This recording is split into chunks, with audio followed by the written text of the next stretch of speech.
Rais wa Marekani Donald Trump amekataa kuomba radhi kufuatia kusambazwa kwa video kwenye ukurasa wake wa Truth Social iliyowaonyesha rais mstaafu Barack Obama na mkewe Michelle Obama katika sura ya nyani, akidai kuwa hakuiona sehemu hiyo ya video kabla ya kuiposti. Akizungumza Februari 6, 2026, Trump amejitetea kuwa lengo lake lilikuwa ni kuonyesha ujumbe kuhusu udanganyifu wa kura wa mwaka 2020 uliokuwemo mwanzoni mwa video hiyo, na kwamba hakufika mwisho ambako kulikuwa na picha hizo zilizozua taharuki.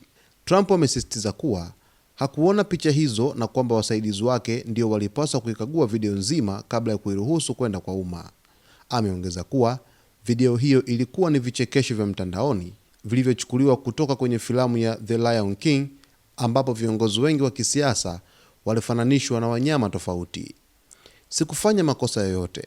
Mimi huangalia maelfu ya mambo. Niliangalia mwanzo wa video ulikuwa mzuri. Anazungumzia mashine za kura na udanganyifu.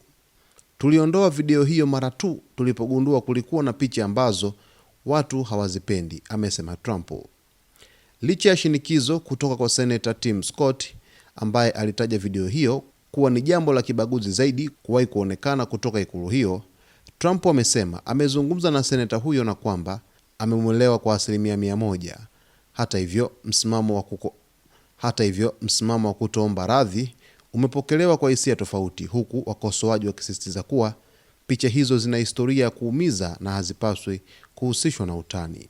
Rais wa Marekani ameweka bayana kwamba hawezi kuomba radhi kwa kumwonyesha Obama kama nyani, na kusema kwamba yeye mwanzoni hakudhani kwamba video hiyo ilikuwa na picha hizo ambazo zimeweza kuzua taharuki, na baadaye, baada ya kuona watu wengi sana wamelipuka na kueleza kwamba hawafurahishwi na picha hizo, basi Trump wakalazimika kuweza kuifuta yeye pamoja na wasaidizi wake video hiyo kupitia mtandao wa Truth Social. Basi mtazamaji wetu, kwa taarifa zaidi usiache kuungana nasi wakati wote kwa kusubscribe channel yetu, kulike, kucomment pamoja na kushare.